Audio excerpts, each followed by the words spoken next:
is enough, and the teamfight potential of the hero is incredibly low, I feel. Yeah. Like, you can disrupt and purge somebody is kind of annoying, but it doesn't really change things too much. Like, if you get disrupted, you're still in that area. Yeah. Whereas Dazzle graves you, you can continue to fight. You're not afraid. You're looking to re-engage. 10 seconds Same with something like Winter Wyvern. You have so much comeback potential, but that's why heroes like, on a side note, that's why heroes like Razor, White Gyrocopter, why Viper is so important. Because when you have these passive supports, think about it like that. You need your core then to be the lane dominator. Before, you could pick heroes like Anti-Mage a lot more because your supports would deal the damage for you in fights early game. But now that that's no longer the case, you need carries that are pretty much self-sufficient. That's why Gyrocopter, everyone's like, Gyrocopter wasn't really changed. He kind of fell out.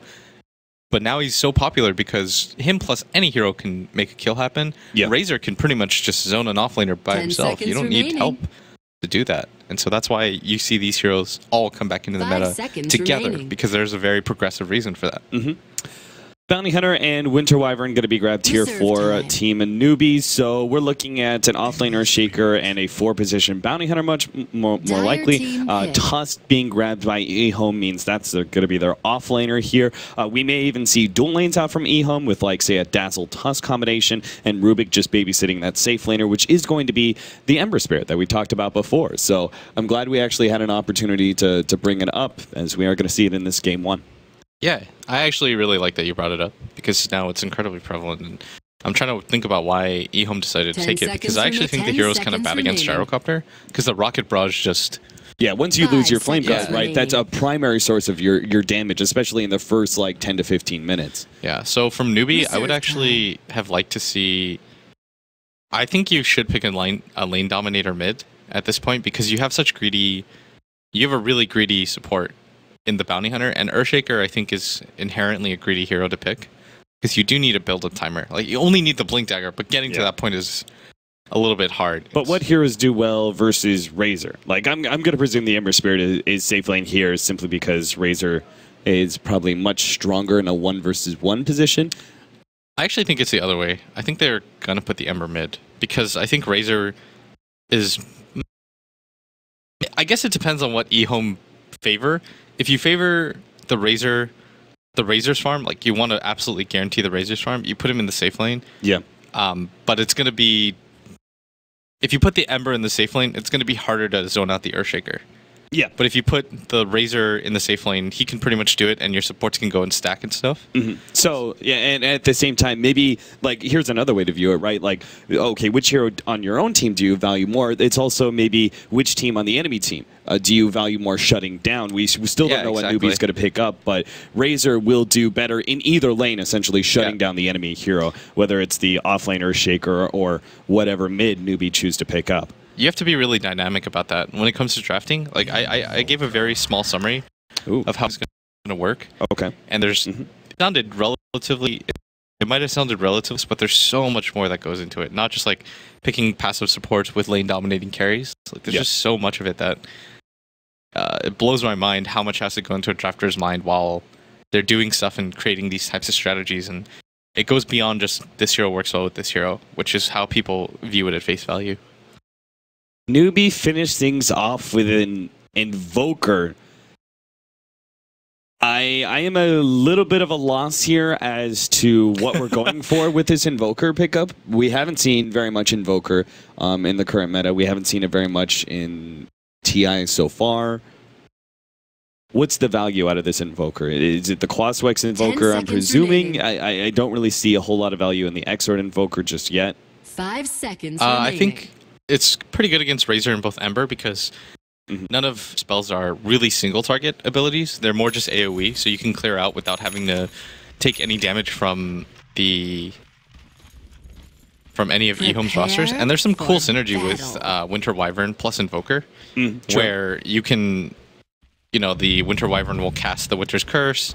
You can just throw EMP plus Tornado in that general direction.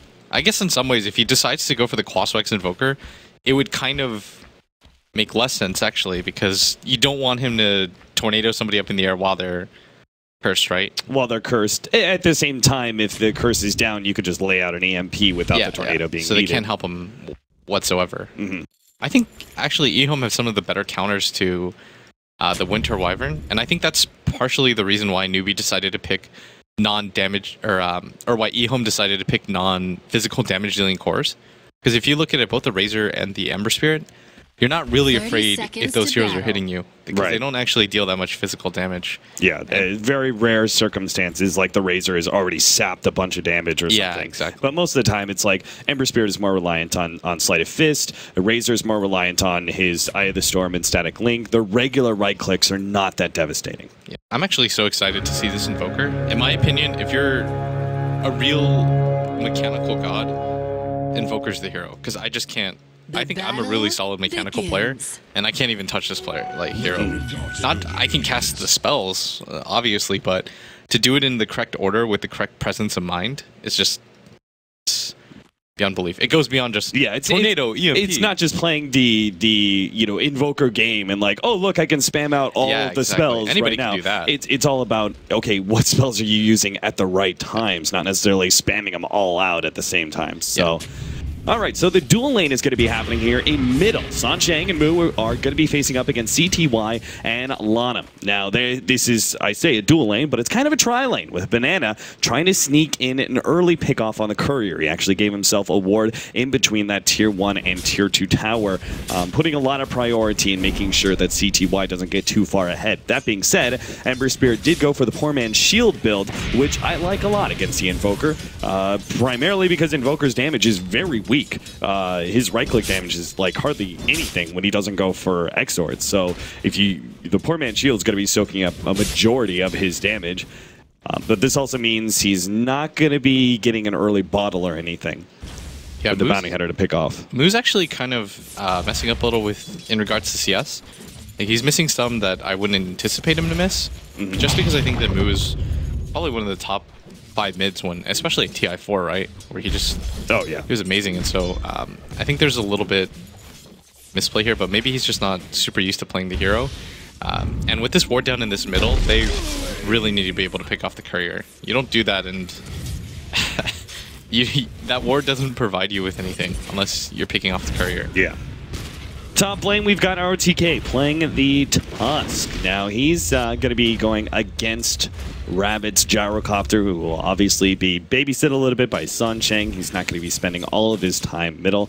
Now, Tusk should be able to get a decent amount of experience here, but it is one of those lanes he can't be overly aggressive. So, if anything, he may see an early rotation into the middle lane to help out our Ember Spirit. That duo is actually quite powerful, snowballing in someone. DDC is running in for June here, trying to get that kill. Lanham actually drops a little bit low. Banana almost dies, but a Fisher comes out at the last second. A right click brings him down to 4 HP. DDC, though, unable to finish off that enemy bounty hunter thanks to the Fisher. And that also means their counter ward is down. So bounty hunter and the Earthshaker run themselves back to base. At the same time, though, this is still really good for EHOME because look where that creep wave is. This is a lot of missed experience for the offlaner. Yeah, this is just good decisions overall by EHOME. I know we were debating whether or not the Ember Spirit would go mid, but I think they actually correctly ascertained that it would be a Quaswex Invoker, because if it was an Exort Invoker, this CTY would be struggling. Yeah. But because it's a Quaswex Invoker, he goes to the poor man's shield, and he's actually heavily out-CSing the mid Invoker. So the range advantage that you once had is completely neutralized here. Yeah, and that's the big advantage, right, of having a draft like EHOME's. If, say, Newbee last picked up, Banana, taking away that, they actually both got the counter wards. So, counter for a counter. Anyway, going back to it, like, say Newbee picked up a last pick at Viper, right? At that point in time, you're not going to run your Ember Spirit minion, so you put the Razor against it. So it's always nice to have that versatility in lanes when you draft. C2I takes a bit more damage as Banana's hovering around here, but without a successful gank, Banana is kind of falling behind in experience. And that's always the biggest danger of a bounty hunter, is if you roam around and you're unsuccessful in getting any kills, you're not going to get that level 6 very quickly, and you'll have to spend a lot more time solo XPing out of lane while, you know, another hero tries to rotate around and get kills, and just means really loosens your effectiveness as a bounty hunter, because it's all about the track starting about 15 minutes. Yeah, see, if you're an EHOME fan right now, you're incredibly satisfied with how everything's gone so far. CTY, he's playing a hero that almost always gets punished, with just, I think I even called it right. I was like, they're going to pick something that will punish him mid, but this Quaswex Invoker simply can't. So he is doing a good job of free farming. the Bounty Hunter hasn't had any impact in this game so far. The offlane Earthshaker, because it's Razor, he just can't go down there anymore. Like, it's just not possible. Without level 2, Bounty Hunter is unable to pick off the Courier as it heads back to base, so that empty bottle. So the Bounty Hunter's just, Banana's not been getting any of his objectives in. If you talk about early game and what the Bounty Hunter needs to accomplish, so far he's failed every single objective. And it's just because EHOME are playing really well defensively around this hero. And this is always my biggest concern. Like Bounty Hunter, I was talking to, actually I don't remember who I was talking to about it. I think it was one of the Russian players, maybe FNG. I was talking about, like, why do you go Bounty Hunter? Like, why is Bounty Hunter that valuable if there are some very obvious weaknesses, whereas you look at other heroes that are first pick, second pick in the draft right now. Oh, Moo, gonna be caught out here. He actually gets brought back into the tier 1 tower. A quick tornado, but still gets caught out by the chain. CTY, they're both dropping low, but it is going to be Moo. No, he stays alive there. Both CTY and Moo will walk away quite healthy. Still, no first blood on the board. Yeah, but the Courier was sniped. Radiant's Courier was sniped. It is a Bounty Hunter that has enough levels now, and that's fairly significant, getting that Courier snipe, because he was pretty much... the Bounty Hunter pick was just not paying off, but now it kind of is okay, but onto your point about Bounty Hunter.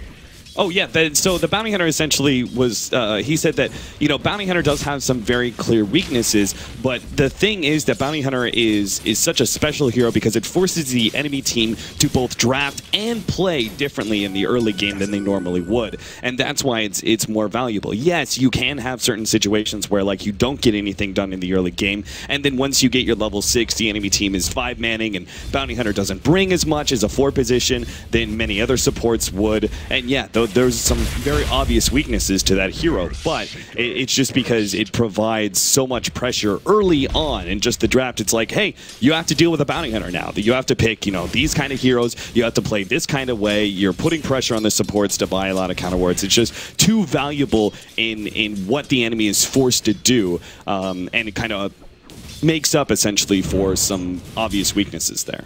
Oh yeah, you have to place a sentry mid, you have to make sure your Courier doesn't get sniped, you have to have dust and wards on you when you're a poor support, you have to make sure you don't take bad fight. Like, you can't chance fights against a Bounty Hunter that's level 6. Yeah. And the reason I'm really pointing that out is because, like, you look at drafting right now, it's all about heroes that are strong in many different occasions, right? Like Gyrocopter, always strong. Some of these supports, kind of always strong. Earthshaker, like, valuable as a support or an offlaner. Like, these heroes are always good, essentially. Now, we are going to have a fight here in the bottom lane. Looks like Newbee want to go for the Razor here. Already slowing down. The Fisher gets laid out. Immediate TP away, but Shuriken stops him. And YJ is going to be going down as well as Lana. It's not only first blood, but a double kill that goes to Rabbit. He's going to be a happy camper. Not always does a core like this want to rotate over to the off lane, but this one was certainly worth it.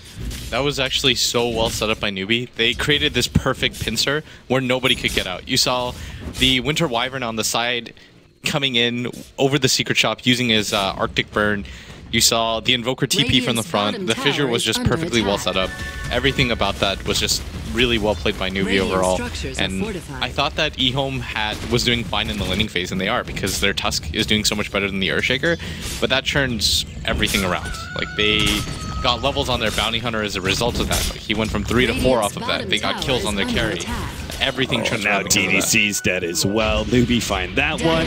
And I think they're well set up to continue to put pressure on this tower as they get pick off after pickup. Lanav gets a really good telekinesis toss back in. The Razor actually does a lot of damage with the plasma field, but again, it's just still not enough. Nobody's rotating over. The Ember Spirit is still not ready to go. Now the Snowball comes in. They're going to be able to stall up more of these heroes as the TPs start coming in. Looks like the Bounty Hunter's the first to fall farther up. They do have a call down. DDC immediately getting blow up. Now ROTK's in some trouble. June lays out the Fissure to finish him off, but Ember Spirit is finally here to clean up this aisle. Newbee here we go. Will lose the Gyrocopter. Moo trying to get away, but to jump in with that Remnant. CTY runs out of mana now, but Moo, I don't think he's making it out of this one. There's going to be right click that comes eventually. Razor, yeah, he moves around. Will be able to get the kill finally. So 3 to 6 now. EHOME essentially recover. I think the important thing there is that they didn't lose. Like, yeah, they lost a couple of kills there that maybe they shouldn't have, but they were support kills. In the end, the only core that has died has been that Razor, right? Like, he died early on that team fight. The other fights that happened, you know, Razor was still, both Razor and Ember Spirit were able to be a part of the kills and not die. You would prefer CTY to come in like that at the end, yeah, at the same time, because he gets more XP because they're just overall more leveled. He's only splitting that experience with the Razor, so I think he's going to really satisfy. Banana's going to just be, oh, it's got to hurt. What a dick. What a dick. He's going to be so angry about that. Yeah. So, just lost time essentially. RTK, he may have to snowball. Oh, he turns around and tries snowball, but he's stunned up before he can get it off. And RTK, he may actually almost die here. He's got a bottle up now to make sure the urn doesn't kill him, but RTK just a little bit slow on the mark there. If he'd been able to snowball just a bit sooner, he could have dodged the EMP, but as it was, it burns out his mana, and him turning around like that almost killed him. That's actually a really neat build by Move that I want to highlight. He decides to go for the urn, which is not something that you'll typically see on an Invoker, but something that Quaswex Invoker really lacks is damage. And Urn of Shadows, it's a pretty good finishing move. If the Tusk didn't have bottle charges there, he would almost certainly be dead. Particularly because the change-up of Urn of Shadows also means that it does proc Cold Snap now, right? Which Cold Snap was also changed where the initial damage is less, but every time it actually procs after the initial hit is more powerful. I think you go from behind here and then push the top tier 1 tower, and that's what Newbee's doing. They might even get the courier if they're lucky, but the target right now, it's not even that you want to kill DDC, it's that you want to kill him and then give EHOME no chance to set up. They actually even get the courier snipe here as he knows he's dead. He's in the corner right there. He can't even TP away because Earthshaker still has that enchant totem ready to go. So Newbee, I mean, the playstyle that they brought to TI4, right? They brought the infamous Death Ball and they knew how to play against it as well. Newbee are showing very early 5-man movement that is finding so much. Like the bottom, for the first team fight that they had at the bottom lane, clearly caught out 2 people and was able to allow them to almost take that tier 1 tower bottom. And now this one will find a courier, a pickoff, and a support, as well as almost taking this tower as well. And the thing is, they're not being punished for 5-manning, really. I mean, CTY is the one hero who is kind of free farming, while Newbee are grouped up. But the rest of EHOME do have to 4-man just to be able to keep their towers alive, because otherwise they just fall into too much of a net worth deficit. Yeah, and EHOME want to try to take fights early because they have the type of lineup that is want to do so. They've got a mech coming on their Razor at any moment. And now that's twice they've lost that courier. I think that's pretty much giving away tower and a half in gold to Newbee for free. And that's the best thing about a courier kill. It's because it's, I don't know how to put it, but once you take a tower once, you're never going to get it again, right? Yeah, it's gold that you usually don't expect. Razor is going to be potentially caught out here. Looks like the Ice Shard's going to come in, and RTK might be able to save him. There goes the Winter's Curse, but Razor is still very healthy, and it's Moo who's going to go down instead. Ember Spirit is going to look for more here. Both June and Sansheng on their way out, but a beautiful Ice Shards locks in June, and he will be going down. It seems like a 2-man Fisher will not stop his death, only delay it, and Sansheng looks like he will get away. Tusk, yeah, he's looking for extra kills, but there's no one above that tower. So 2 pickoffs like that, and it's now EHOME's turn to 5-man and take an objective. I like how EHOME are playing this. They're not being a little bit too objective heavy. They're just saying, we're going to let you set the pace, and then we're just going to counter and reapply pressure. I think that's the type of player that CTY is. We saw it yesterday, right, where when he was playing Bloodseeker against Empire, he was never the first one in the fight. I think I even pointed this out. I said he's got the Midas, he's just farming, he's perfectly okay with the pace of this game, and then he comes in when it matters, right? And he's the game changer every single time. Every single time you've seen the Ember, he's the person that kind of leads the charge and says, I'm the cavalry, I'm going to make the difference in this fight. And it really is, because now he's just got more farm than the Invoker can keep up with. Like, if you take a look at the net worths, he actually has more than 1,000 over the Invoker, and he's actually really close to the Gyrocopter, who's been more or less free farming this entire game. And that's really surprising as an Ember. Yeah. He's built up 2,200 gold. His hero is kind of made a little bit, it's a little difficult for CTY because the Flame Guard gets burned off immediately by the Invoker Tornado.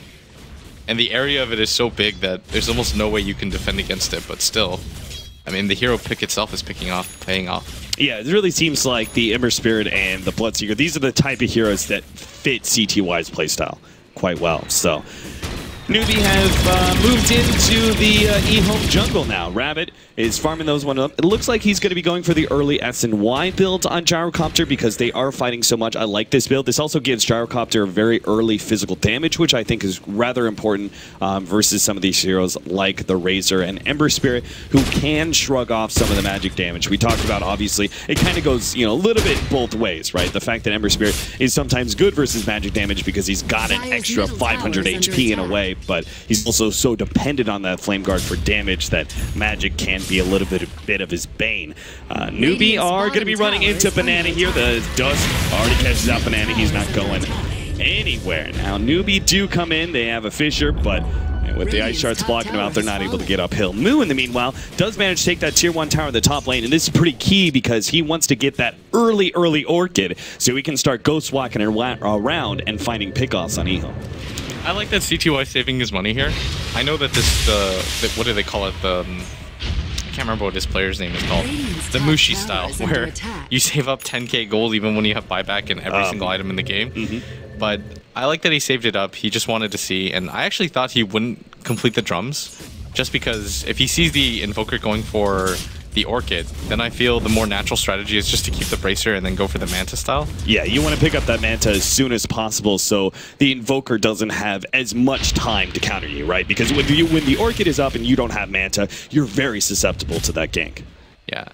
In fact, I think it's just such a hard counter for it. And if you notice, he actually decides to go for the Yasha instead of going for the Battle Fury. Like, this is a very natural progression.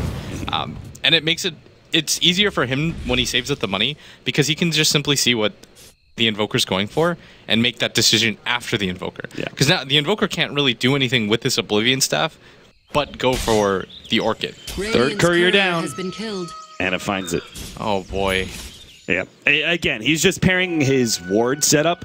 Really offensive wards that seemingly is always catching out the couriers. Now, CTY knows the Bounty Hunter's up here, but he's going to continue to push forward. What do you think about this ward? This was probably placed when they were going for that tier 1 tower early on. It's very offensive, though. Even if it was based around that tower, it's still a significant amount of ward vision that they're placing in the enemy jungle.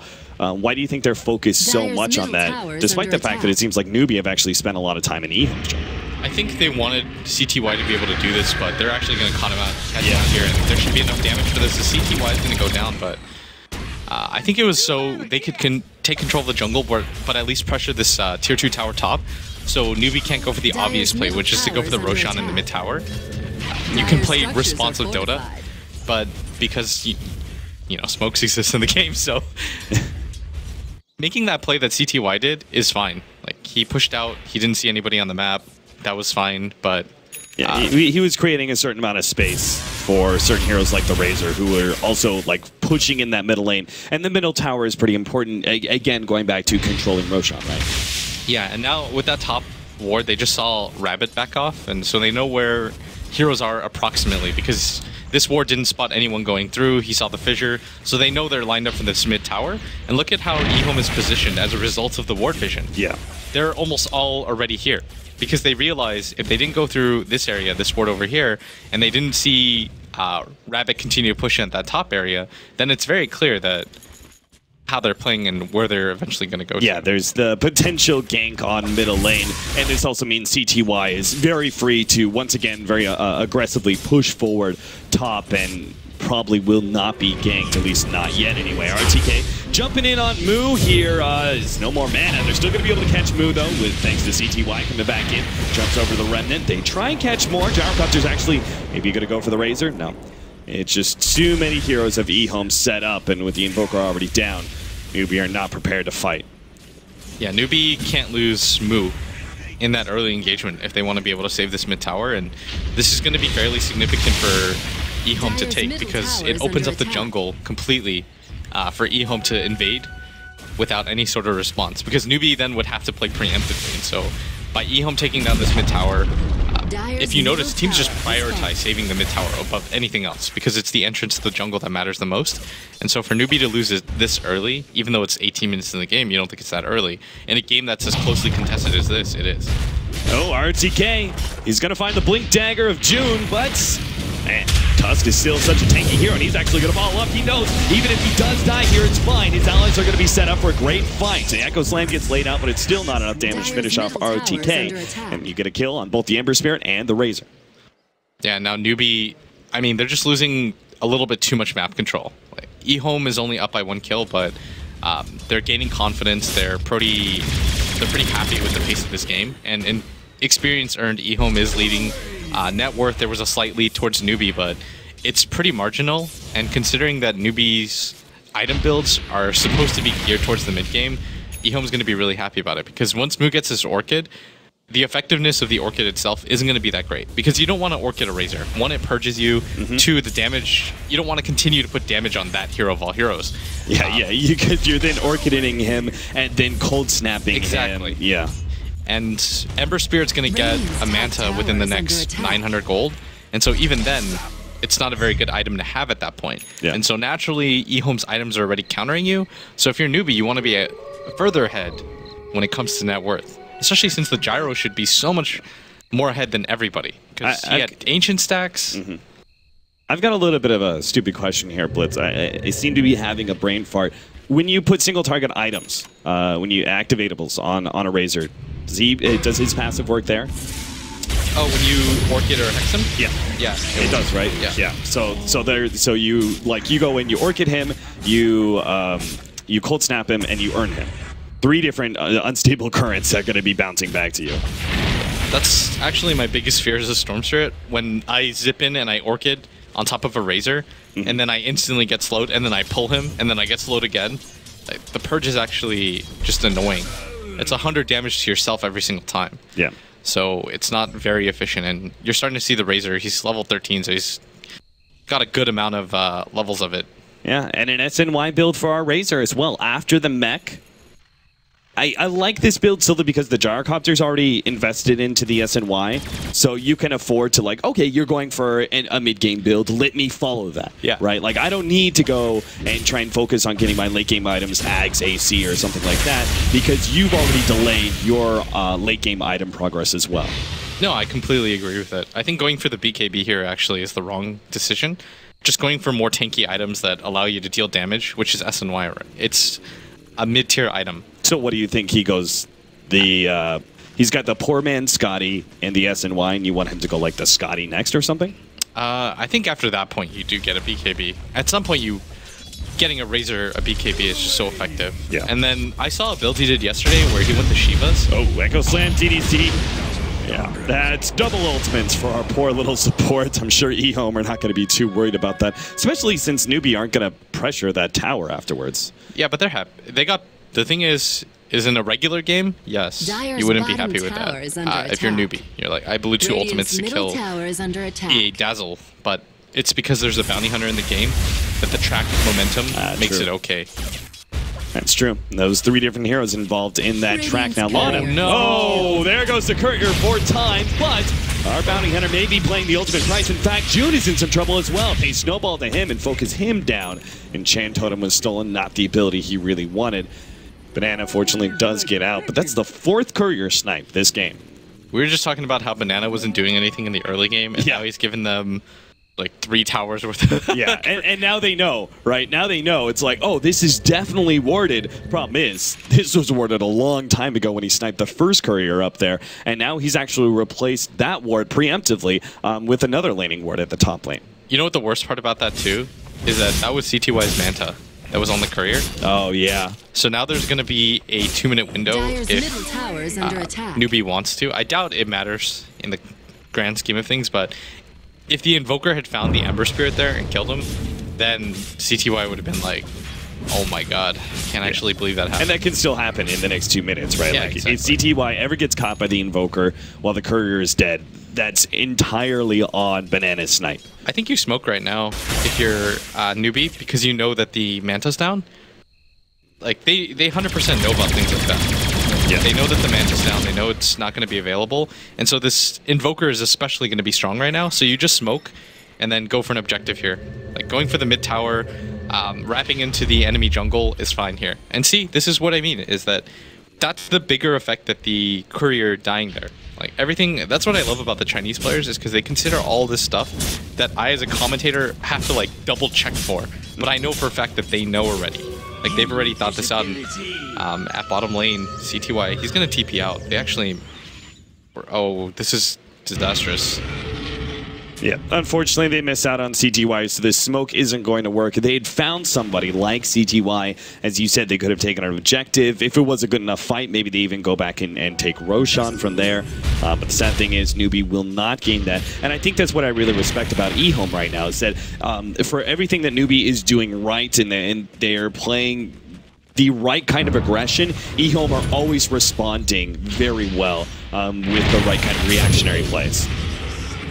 Yeah, they're doing a good job of just keeping off the map. CTY had good presence of mind to just say, okay, I'm probably overstaying my welcome, and in the next 30 seconds, now they'll have the Manta style on him, and so they'll feel a lot more confident. But Newbee went for the right play there. It was very clear that they were going to group up as 4 once they saw that Manta dead. And they might even go for more here as they know that they're split up. The Ice Shards doesn't catch anybody. Rabbit slowed down by the chains now. They have the opportunity to snowball or not. The Fisher actually stuns up too, and Newbee will get out. CTY actually messing that one up. Looks like the Sleight of Fist wasn't quite in range, so he messed up the Fist Chains combo. I think they shouldn't have gone for it anyways. Yeah. The potential for the gyro to turn that around is just so high. Yeah, especially in like these sort of corridor scenarios, right? The cooldown is just too good. Yeah, especially with the Rocket Barrage. Man, that spell's just... I can understand why people don't like to watch Gyrocopter, because at least with an anti-mage you have to worry so much about your positioning and things like that, but with the Gyrocopter, Rocket Barrage is such a punishing ability, and it's so good. You get close to him because you think you can kill him, and then all of a sudden he just turns it around on you and lays down 1,000 damage in magic. So SNY, BKB, Gyrocopter, 2,300 gold left. Tornado put out on CTY. He actually pops the Fist and Chains onto Moo, but a good Fisher will block out the rest of the aggression of EHOME, or maybe not. The Ice Shard still locked Moo in with Snowball over the top. They do catch the Invoker, and now the cooldown is down as well. Perhaps EHOME can take something more out of this. With a pick-off and an ultimate down, they can maybe push down the Tier 2 tower. That was so good by ROTK to wait with the Ice Shards. Like, he had it for a while, but then he just cut off the positioning for the Invoker. Just good subtle play in EHOME. This should mean an objective for them, and they want to take objectives. Against a Bounty Hunter, you want to be pushing his 5 and doing things of this nature to just give him as little opportunities as possible to get individual pickoffs of track. And this Tornado, they're looking for it. Yeah, Rabbit will get away to his Tier 3 tower. Banana is nowhere near the Tier 2, so it doesn't look like they're going to try and contest just yet. EHOME start backing up as the Invoker is up in 5 seconds. They don't want to take a full 5 versus 5, and I can understand that, especially when the top lane's pushing out. Good time for CTY to farm. Really, EHOME just want to draw out this game, right? I mean, they've got the Manta, Ember Spirit. It's sort of reactionary items, essentially, to deal with the Orchid, but it also means you're a little bit low on damage, so you want to wait until you've got that Battle Fury and Crystallis picked up.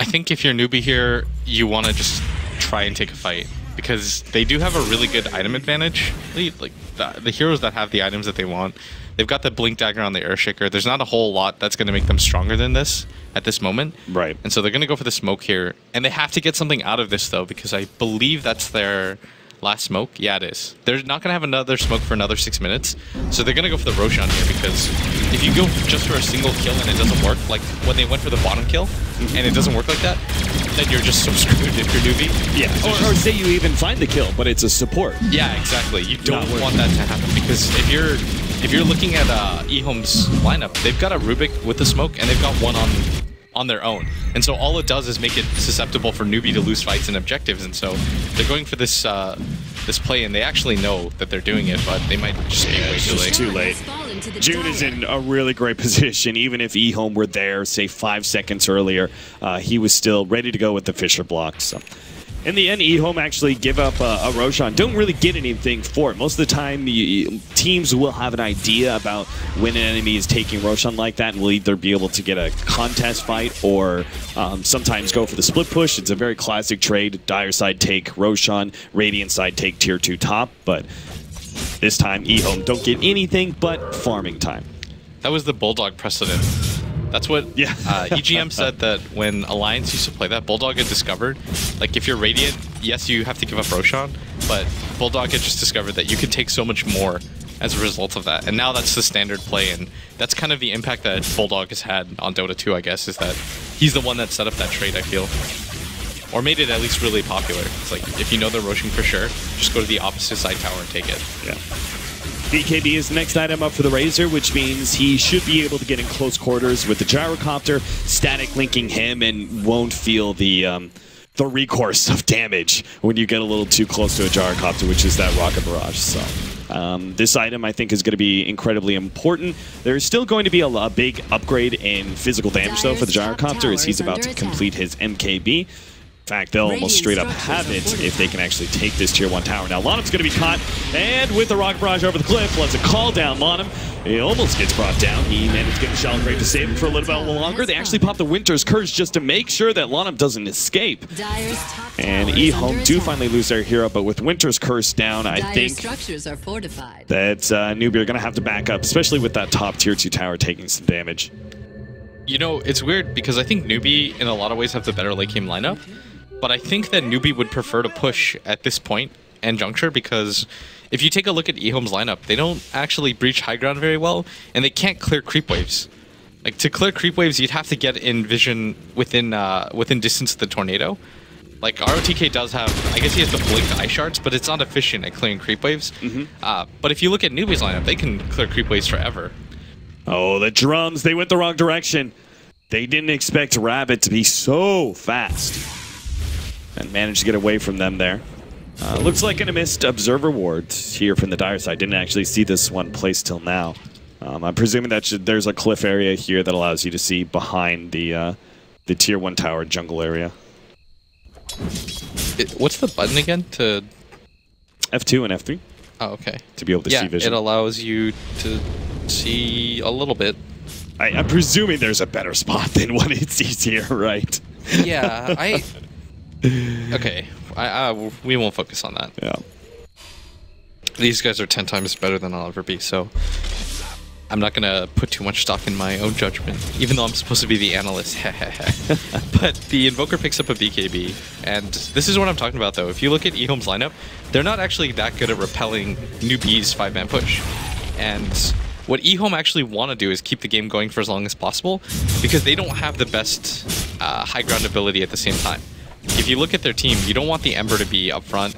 None of your supports can really help you with taking down towers. It's not like either of them are a Jakiro or a Leshrac. So you're just going to wait for opportunities to come to you, whereas I feel like Newbee should be establishing map control as much as they possibly can at this moment, because their high ground potential is just so much better. You can send the gyrocopter up first if you want, because there's not too much that'll punish him. There's like no immediate burst damage on the side of EHOME, and you're seeing that right now is they're all headed to this bottom tower and they're being a lot more aggressive. Like, even after EHOME got a mech on their Razor and an SNY, they still weren't looking for fights. They still say a lot about where EHOME feel, like, power level-wise, where they are in comparison to Newbee, because this is a tough tower to defend. Like, you're stuck in this very clutch area when the enemy team's being aggressive against you, and they've got so much good AoE, but EHOME are still going to try and force it here. They actually pop the Walrus Punch on Assange Shane, going to try and kill him first to make sure there's no Winter's Curse, and they do get him. Rabbit has already dropped low. In fact, the Razor is able to take away that Aegis. Now Moo loses some of his damage, but there is a lot of missing mana on the side of EHOME. Perhaps some of their offensive capabilities are going to be stunted. June is waiting out his opportunity to hit an Echo Slam. They have the vision of the Razor, but they're still not actually going for it. Deafening Blast will give June a little bit of room, but a Sleight of Fist and Chains locks down both. Rabbit's going to go down as well, and now Moo is caught on top of all of that. Finally, they do get a good ultimate out from the Winter Wyvern, but it's just a bit too late. Sansheng came back to the fight, threw that one out, and may have saved Moo, or maybe not. CTY is orching it up, but eventually that will run out, and he will be able to get another Chains on a Moo. Snowball's coming in as well. Moo, no escape whatsoever. The Winter Wyvern did manage to escape, though. Pop that Arctic Burn. Good read, though, from EHOME, focusing on the much more important core. Yeah, once YJ went in there as the Razor, and he just popped his BKB, there was actually nothing Newbee could do to deter him. And from the get-go, it just felt like nobody from Newbee was casting anything, because they didn't get June, I think, had a few opportunities to go for the Echo Slam or the Fissure, but it seemed like he was hesitant, and he wanted a more ideal situation to present itself. But as soon as your Gyrocopter loses his BKB and his Aegis, you, at that point, have to all-in commit.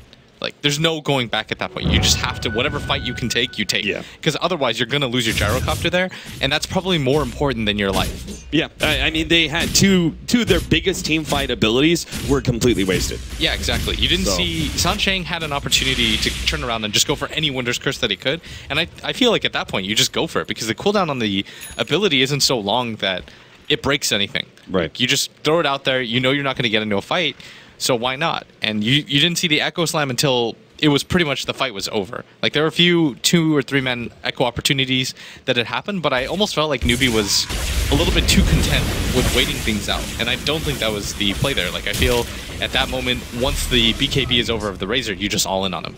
I think also the movement speed of the Ember Spirit really caught them unawares, because when Ember Spirit pops, like, he goes for a Manta build like this, and then he has his drums active plus the Phase Boots build, he actually gets to, like, max movement speed. So I think EHOME, or rather Newbee, were probably approaching that the latter half of that fight going, okay, we had a buyback on our Winter Wyvern, let's back up and wait until he gets here, and then he'll throw down the Winter's Curse. We'll get this surprise turnaround where Winter's Curse and Echo Slam are both laid out, and we can actually win the fight. But they just couldn't get back fast enough. He just got run over by this Ember Spirit, who was able to chase everybody down. Oh, I mean...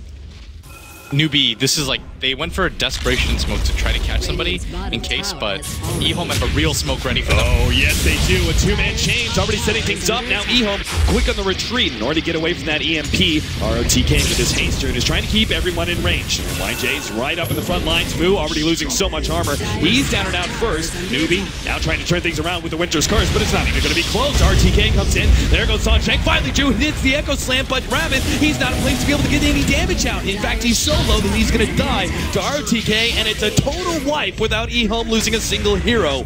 Good covery there from DDC, but even then, if they had lost 1 or 2 of their heroes, it wouldn't have mattered. Newbee were just so down and out in that team fight based on the initiation. The thing is, there the entire time, Newbee hadn't smoked once. Like, they had used one really early, but they had saved them for the most part, and then Lon M was just completely prepared for that. They were like, we can get aggressive now. We just destroyed them in the previous fight.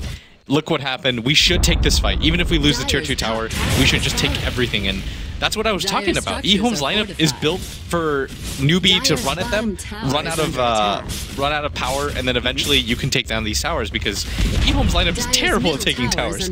Like, you've got a Razor and an Ember Spirit as your 2 cores. You need to just wait for opportunities where you pretty much team wipe them or close to it to be able to take objectives. And all of a sudden, Newbee's been the one that have been the aggressors the entire time, and there's still 2 tier 2 towers up for EHOME, whereas they just took 2 instantly. Like, they didn't have to wait for any sort of sign. They're just like, we wiped them twice, here we go, we should take some objectives. And I mean, now things look so brutal for Newbee. They're not going to have a smoke for, if you take a look at it, I'm pretty sure for another 10 minutes when I last saw. Yeah, it's all the way down to 8. They won't be able to use it for till the 45-minute mark. And if you take a look at Newbee or EHOME, they already have one prepared, and they've got another 2 in their inventory. So all map control right now has just pretty much been seceded. Like, you can't do anything now. And Rabbit even at top. He's going to be forced into using BKB again. Is he down? Yeah, he's down to 7 seconds now. This is so brutal right now for Newbee, because the comeback mechanic truly is the smokes cap. And if they don't have any right now, you're just in such a situation where you're stuck in your base. You pretty much have to all in for a gem. Like, you buy a gem and then try to de-ward and hope that you're not running into people. I actually think that's the play. Top tower is under attack. Shiva's now finished up, so I was actually expecting AC and Aghanims out from our Razor. That would actually allow them to have some high ground potential, just with that one hero. But instead he goes Shiva's. Why is that? Yeah, we talked about it. I'm almost certain I talked about it before, right? Where I said he would go for the Shivas, and he just seems to prefer the natural tankiness, and June is popped immediately. He looks so weird in here. Yeah, Walrus Punch frozen in the middle there. He doesn't even get hit by the EMP. Snowballs through it, trying to chase down Moo on the right-hand side. Sansheng is going to be the one caught out here. He popped his BKB. Oh no, they're going to throw out a call down, but it's just not going to do anything. Rabbit comes forward. He doesn't even have his BKB up yet. Oh, it was still another 2 seconds on cooldown, but I think Newbee realized that even if that was there, it wouldn't have mattered. EHOME are just too big, and we'll call it GG. 38 minutes in, EHOME will take it 24-10. If anybody really wants to know, he gets it because that Newbee has no attack speed. Like, if you look at the way that they built this wall, there's no physical damage that'll come, so when he has his BKB popped, he just takes no damage at all. Like, he did it yesterday, and I was thinking of the reason all night, and we saw it again, but man, EHOME was just so patient. They're just really smart with how they take fights. They don't waste their smokes.